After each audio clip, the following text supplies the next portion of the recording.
Good morning पंचालो, कैसे हो? News से और एक बार मेरे चैनल में स्वागत है। कैसे भी अकाउंटेंसी गुरु एंड कॉमर्स को मैं हुकुम दे नेविगेटर ऑफ योर करियर। तो बच्चों, आज पार्टनरशिप के ऊपर एक टॉपिक हम दिखाएंगे जो बहुत डिमांडेड हुआ है। उसको थोड़ा देखना है। Partnership dissolution. पार्टनरशिप डिसोल्यूशन इसका मतलब क्या है? पार्टनरशिप डिसोल्यूशन मतलब पार्टनरशिप को खत्म करना है। पार्टनरशिप खत्म होते जा रहा है, पार्टनरशिप को खत्म करना है। तो इसका एक स्टेप होता है। जैसे मानो कि बिजनेस में बैलेंस शीट क्या होता है? फाइनेंशियल स्टेटस या हेल्थ, बिजनेस का health। तो उस स्टेटस में जितना भी आइटम होगा सबको खत्म करना है। दो को छोड़ के, एक कैपिटल और एक कैश, क्योंकि ये कैपिटल एक तरफ लायबिलिटी में कैपिटल और दूसरी तरफ कैश, एसेट में कैश, ये दोनों आपस में सेफ्टी का रहेगा। फाइनली कैपिटल मतलब जो ओनर्स लायबिलिटी है उसको पेमेंट करेंगे उस। तो इसमें सीधा सा एक हिसाब है कि जो भी बैलेंस शीट में आइटम है उसमें 70% आइटम रियलाइजेबल, बाकी 30% आइटम जो होता है उसके अंदर कुछ एडजस्टमेंट कैपिटल के साथ होता है। जैसे मानो कि goodwill, sold goodwill balance sheet में एसेट्स है। तो गुडविल का बैलेंस क्या है? Debit balance. उसका क्रेडिट कर दो, ये तो लॉस है। पार्टनर्स कैपिटल को डेबिट कर दो, तो पार्टनर्स कैपिटल से कैपिटल घट जाए। ऐसे एडवर्टाइजमेंट सब्सटेंस अकाउंट या पेटेंट, इसका वैल्यू लेस होता है या कुछ वैल्यू मिल सकता है। अगर कुछ वैल्यू मिले तो प्रॉफिट होगा। ऐसे बहुत सारे आइटम जैसे हम दिखाना चाहते हैं। एक बैलेंस शीट हम दिखाते हैं, पहले एक बैलेंस शीट दिखा, इसमें इनको नजर आएगा कि स्टेप बाय स्टेप हम लोग क्या करना चाहते हैं। पार्टनरशिप के जो डिसोल्यूशन होता है, ये डिसोल्यूशन एक बैलेंस शीट के आधार पे तैयार होता है। इस बैलेंस शीट में जो भी आइटम रहेगा सबको खत्म करना है, सिर्फ दो को छोड़ के। कैपिटल की तरफ, दूसरी तरफ कैश या बैंक। तो पार्टनरशिप में नजर मानो कि कैपिटल जो होता है, capital X Y Z, X Y Z, ये पार्टनरशिप में कैपिटल। उसके बाद जनरल यूजर, उसके बाद workmen's compensation reserve, workmen's compensation reserve. उसके बाद आते हैं bank creditors, bank loan, outstanding liabilities, outstanding liabilities and overall किसी भी पार्टनर का मालिक करो, कोई भी पार्टनर ये नहीं चाहते कि उसके नाम पे लोन, क्योंकि तब पार्टनर लोग, दूसरे पार्टनर लोग अगर जब डिसोल्यूशन होगा तो उसका पैसा बोल के उसको छोड़ देगा, लेकिन वाइफ का लोन का पैसा आ चुका है, ये प्रेफरेंस में आते हैं। तो मान लेते हैं कि वाइफ का वाइफ,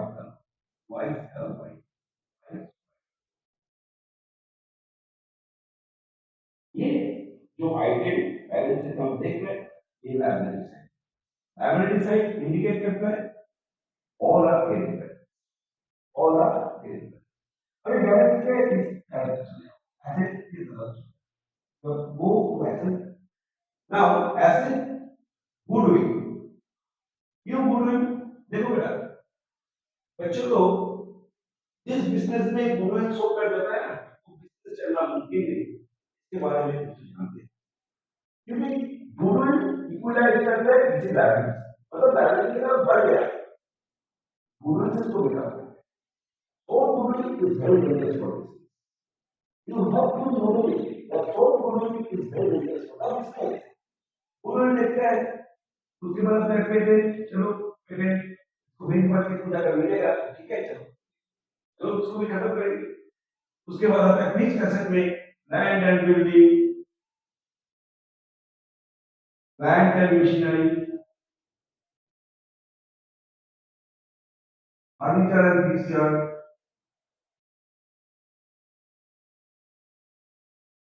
उसके बाद स्टॉक, डेटर्स,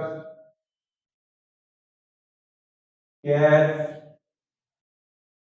एडवर्टाइजमेंट, सस्पेंस, ये भी एक नेगेटिव है क्योंकि ये पैसा और नहीं दे रहा है, इसीलिए एडवर्टाइजमेंट सस्पेंस को ठीक रख दिया।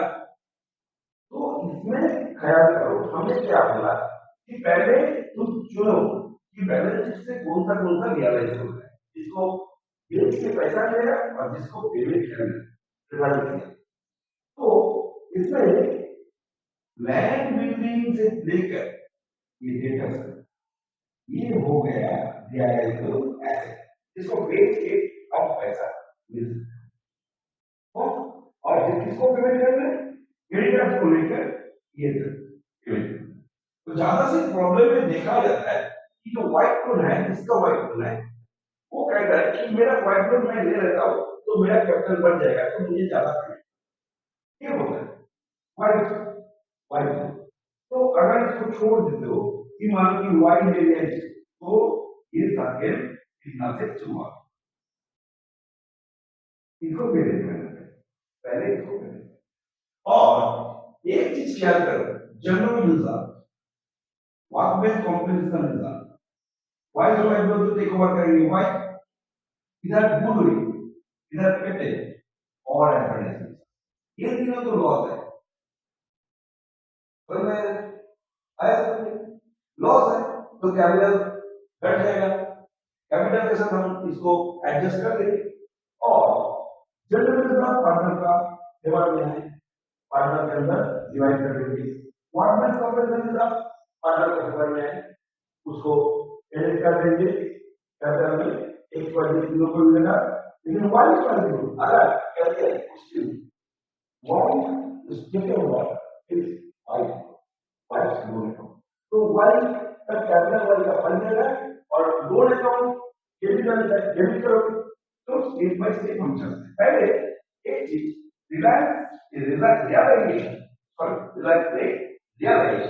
रियलाइजेशन का प्राइम, ये रियलाइजेशन कौन करवाते हैं, ज्यादा से कोर्ट से आगे जिसका एक्सपेंस भी लगते हैं, जिसको हायर करते हैं पार्टनर, उसका एक्सपेंस अगर मान लो कि पार्टनरशिप फॉर्म से दिया गया तो इजी है, पार्टनरशिप फॉर्म में दिया गया तो realisation account debit to realisation expense account debit to bank, bank से पेमेंट हो गया रियलाइजेशन अकाउंट में उसको दिखा दें। अगर कोई पर्टिकुलर पार्टनर अपने जेब से वो पैसा कितना कर दिया तो उसको कैपिटल मारते हैं, realisation expenses debit always because it is expense, it is expense it always debit. तो realisation expense account debit to, मान लो कि जेट ने अपना पॉकेट से, मान लिया कि जेट ने अपना पॉकेट से दिया तो जेट का कैपिटल मतलब जेट का कैपिटल बढ़ गया। तो जनरल रूल का गवर्नमेंट कॉर्पोरेशन का जैसे तुम एडमिशन डिटरमिन डेट कॉन्स्टिट्यूशन में किया हो ऐसे करना, ये क्रेडिट का डेबिट करो, पार्टनर्स का डेबिट क्रेडिट मतलब पार्टनर्स कैपिटल में उसको डिस्ट्रीब्यूट है, पार्टनर्स का कैपिटल बढ़ जाए। और यहाँ पे गुडविल पेटेंट और एडवर्टाइजमेंट सस्पेंस लॉस है, ये डेबिट बैलेंस है तो इसको क्रेडिट करो और पार्टनर्स कैपिटल को डेबिट।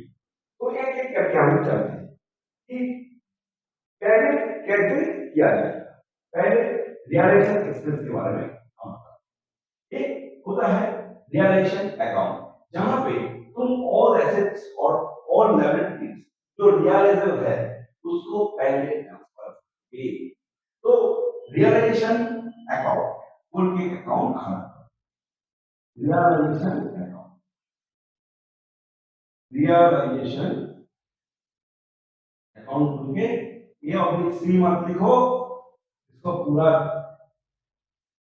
लिखना, इसको पूरा लिखना, realisation account debit credit.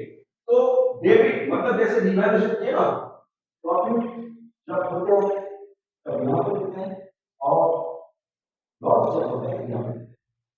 Realisation account ऐसी अकाउंट है जो asset realisable asset and realisable liability को वैल्यू बेस्ड कैलकुलेट करते हैं। देखो रियलाइजेबल एसेट और रियलाइजेबल लायबिलिटी, पहला जो स्टेज है ऑल रियलाइजेबल एसेट ट्रांसफर, पहले उसको ट्रांसफर, उसका जनरल क्या होगा, एसेट का बैलेंस क्या होता है, डेबिट बैलेंस, वो क्रेडिट होगा और रियलाइजेशन अकाउंट डेबिट होगा, रियलाइजेशन अकाउंट में transfer, realisation account debit to all realisable asset, इसको पहले ट्रांसफर किया, all assets are wash up from the balance sheet, समझ गए, एसेट सब कुछ बैलेंस शीट से चले गए, तो रियलाइजेशन अकाउंट डेबिट मतलब इधर सब एसेट को realisable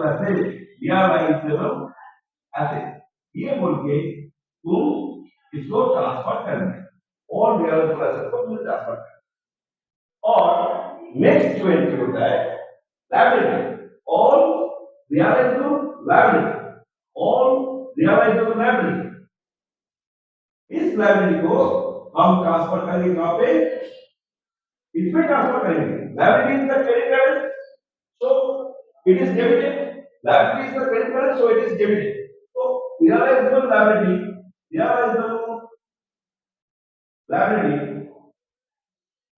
account debit to realisation account, तो रियलाइजेशन अकाउंट का क्रेडिट पे और लायबिलिटी को तुम ट्रांसफर करो, तो बाय ऑल रियलाइजेबल लायबिलिटी, तो ये हो गया all realisable assets and liabilities balance sheet से हमने पास ऑफ कर दिया, बच्चों समझ में आया ना समझ में, ऑल रियलाइजेबल एसेट्स और लायबिलिटी को हमने धकेल दिया रियलाइजेशन के थ्रू से, अभी इसको पेमेंट करना है तब यहाँ पे टू बैंक पेमेंट करेंगे, इससे जब पैसा मिलेंगे बाय कैश यहाँ से आए, ठीक है ना, ये पहला चरण है, इसको पहले थोड़ा समझो, उसके बाद थर्ड जो आते हैं, अगर realisation expense borne by part, then what expense is always debit, realization expense account debit, realization expense account debit to bank, तो realization expense to bank बोल के करेंगे, लेकिन ये कोई पर्टिकुलर पार्टनर अगर जेब से देते हैं, अगर कोई पर्टिकुलर पार्टनर अपनी जेब से देते हैं, रियलाइजेशन borne by part नहीं, कोई बाय पार्टनर से, तो पार्टनर कैपिटल यहाँ पे है, तब वो पार्टनर कैपिटल में ऐड है, क्योंकि कैपिटल बढ़ गया और एक्सपेंस उसको जो है एक्सपेंस वो उन्होंने क्या किया, तो वो पैसा वो वहां से ले, ठीक है ना, इधर तक ठीक है, आज इतना तक, बाकी का नाम बोलेंगे दिखाएंगे, चलो बच्चों बाय।